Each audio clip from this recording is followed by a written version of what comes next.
Ngayon, susubukan natin manirahan dito sa loob ng mall sa loob ng 24 hours. May guard, may guard. May guard guys, may guard. May guard. Kailangan natin umiwas sa mga guard kasi yan ang pinakamatindi nating kalaban. Kapag nahuli tayo, papadelete yung mga clip. Kaya sayang yung pagod kapag nasimulan na. Dito ako kakain, matutulog at maglilibag-libak sa loob ng 24 oras. Kaya ngayon, sisimulan na natin. Ala, start now! Ito, Kung mapapansin nyo, 1 hour lang yung naset ko kasi nga bobo ka. Ikaw, bobo, putang ina mo ka! Man, kinong ina mo! sisimulan na yung oras natin. 24 hours pa tayo dito, tol. Oo. Putik yan, tagal nun, tol. Pero syempre, bago natin ubusin yung oras natin, tol. Ano yung gagawin? May gagawin ka Meron content? tayong content ngayon, tol. Ito yung Ano yan ba yan? product to ni Mr. Bistol, no? Feastables, tol. Tapos ipag-aano namin sa Hershey's, no? Kung ano ang mas masarap. Kung ano mas masarap. So, Kaya, punta tayo saan? kahit saan dito, tol, makakuha lang tayo ng spot dito na maayos tong makakaupo tayo. Food court kaya. Dali ko muna tumigim, tol. Agad ko na nga tinikman kung ano ba talaga ang mas masarap. Medyo may pait siya, kumbaga sa 1 to 10, may ano siya, 5. Tapos yung pait nito, parang ano lang, 2. Maano siya, matamis-tamis na parang creamy. Siguro babae ang may akin dito, tol. Bakit? Hershey's? Hershey's pa, o nga, no? Malupit din yung gumawa niyan, eh. Try muna namin maglayas dito sa food court kasi mapatikig tayo sa mga stranger kung ano ba mas masarap. Agad na nga kami naghanap ng stranger para mapatikim kung ano ba talaga ang mas masarap. H&M tayo. Try natin mag-fit. Magkuha tayo ng damit, tapos ipipit lang natin. Pwede. So, pupunta tayo sa fitting room. Sige na, kuha ka na tol ng damit. Ako bahala sa'yo magpapit. So, ito ang diskarte yan tol. Dahil nagpipit lang tayo, kukunin natin lahat ng damit.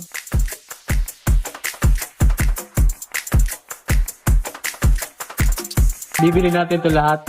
Pag nagustuhan ko. Pero tingin ko di ko ito magugustuhan.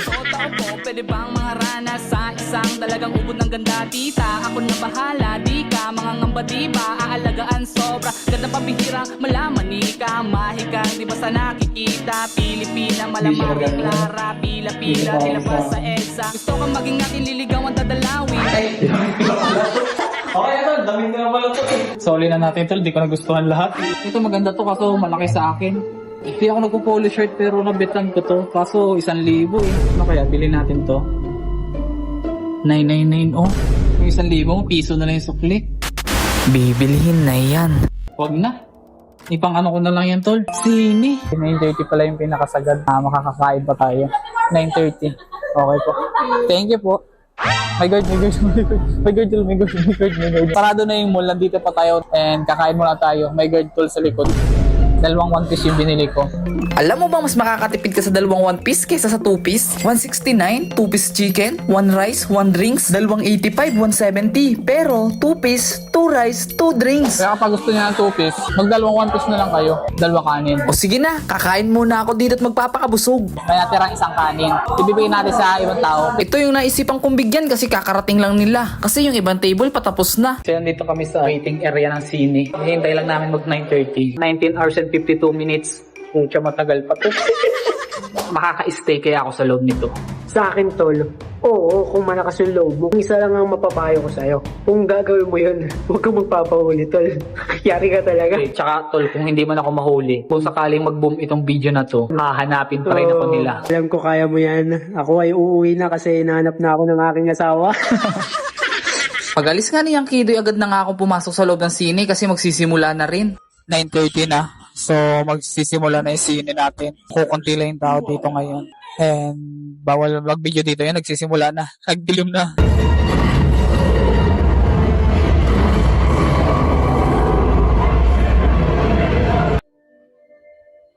Kasi yun guys, tapos na. Tayo mag-sneaky dito. Paano kaya tayo makatago nito? Wala may maglilinis.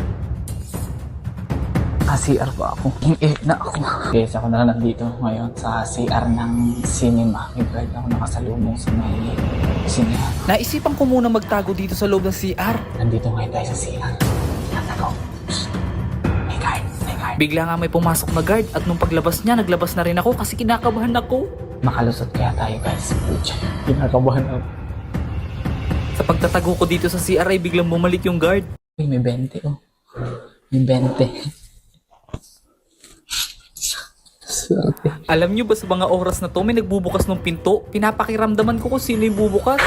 Naririnig nyo yung kalabog na yun? Binubuksan nyo yung kada pinto ng CR. Guard yung nagpasok guys. Buti ang hirap din pala mag-sneaky dito guys. Guard yung pumasok na sa CR. Muntik na ako. Butit na patay ko yung cellphone. Kinakabahan ako kung paano ko ma-execute. Baka maglabas pa rin tayo guys. So doon pwede na maglabas doon. Doon natin ano. Kunwari kasamahan natin. Hindi tayo makaka-sneaky dito ngayong gabi kasi may daming guard na umiikot-ikot kasi yung ibang store nagdi-design ng mga pang-Valentines. Gagawa lang sana ako dito ng clip tapos may biglang dumating na tao. Akala ko gwardya, mga trabahador lang pala dito sa mall. Bababa tayo dito. Let's go!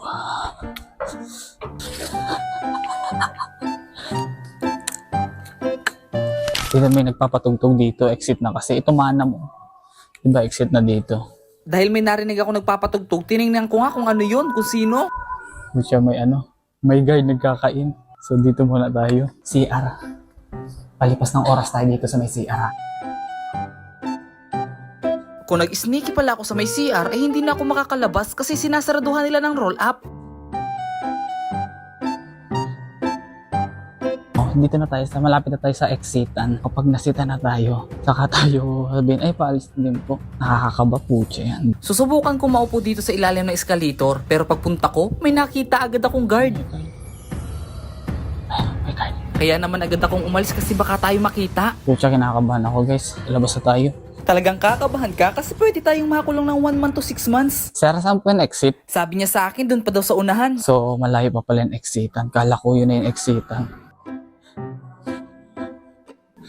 Gagiks, nakakakaba din. Kakakaba ako, Gagiks.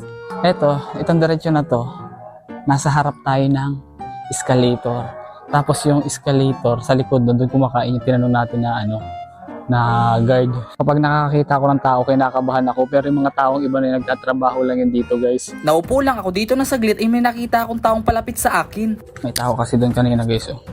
Kapunta sa akin, kaya nag-alisa din ako. Ayun, kita nyo yun. Na puro guard pa rin pala. Hirap din pala maka-sneaky dito guys. Pero kaya naman.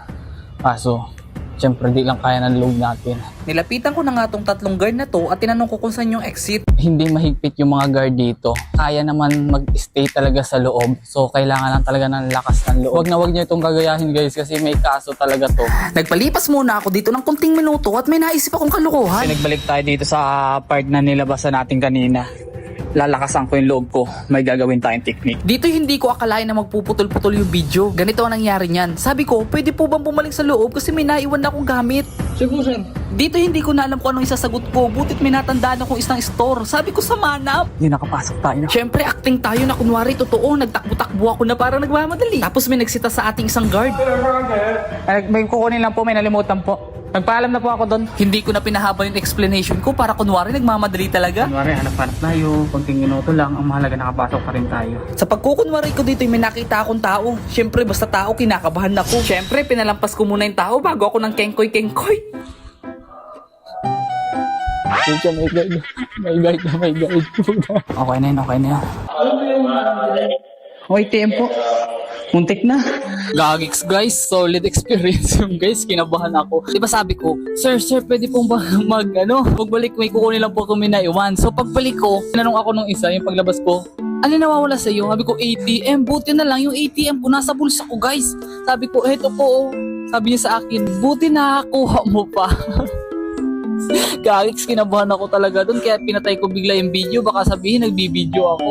So kapag napanood po ito ng SM, yung head or nakakataas sa SM, sorry po. Wala naman po akong ginagawang masama and wala naman po akong pinakailaman. Parang nang kengkoy lang po ako sa loob and sorry rin po kung nagsinungaling ako dun sa guard. Naglakad-lakad na muna ako para makapalipas ng oras. Pero sa aking paglalakad, may nakita akong pwede ng tulugan. Guys, sa paglalakad-lakad ko dito, may nakita akong pwede natin matulugan. O dito, punta natin. Pwede tayo magsiksik dyan. Yan.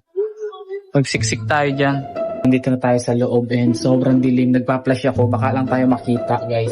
And nagmamadali lang ako, papatayin ko na. May guard kasi malapit dito. Speaking of guard, alam niyo bang ito yung nagpakaba sa akin ng sobra? Ganito kasi yan. Habang paronda-ronda siya dyan, bigla siyang sumiksik dito. Naupo, nagpahinga kasi antok na rin siya. Habang ako nasa tabi niya lang. Buti na lang nakasigwi ako at nakalusot ako dito. Isipin mo, yan yung pagitan namin. Sobrang takot na takot ako. ako't kinakabahan. Nung umalis siya, kala ko okay na. Pero bumalik pa siya para magtago uli. Kaya ako na yung umalis. Dito na ako dumaan. Pero naupo pa rin ako doon sa may harap. Gusto ko na kasing matulog at doon lang yung pwede. Pero nakita ako ng guard at nilapitan ako. Sinita ako. Sabi niya sa akin, kanina pa kita napapansin na, nag-ano ka dito? Ang nasagot ko na lang, nagpapalipas lang po ng oras. Galing po ako dyan kanina, nagsini ako. Tapos bigla niya nasingit, may problema ka ba?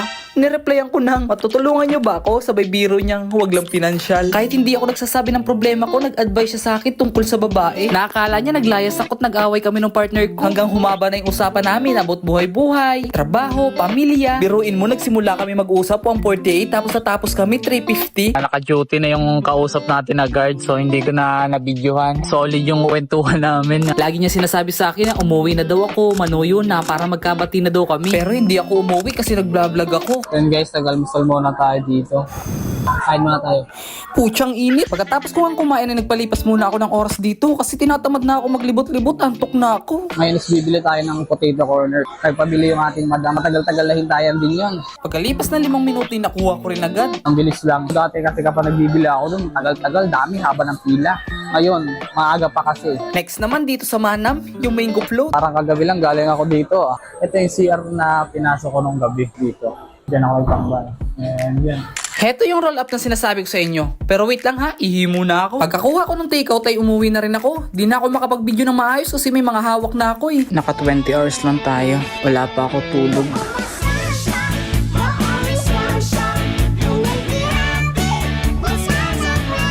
Ayos na yung mga outfitan natin. Oo, ayos lang. Kaso wala akong binili. Yun lang ang pangit ng tol. Wala akong binili. At least sa pagbalik natin, may napili na ako. Ganun yun eh. Oo. Gusto mo mag-pick din ako tol ng bra. Oo, pwede. Kagik, so kagalitan na tayo niya.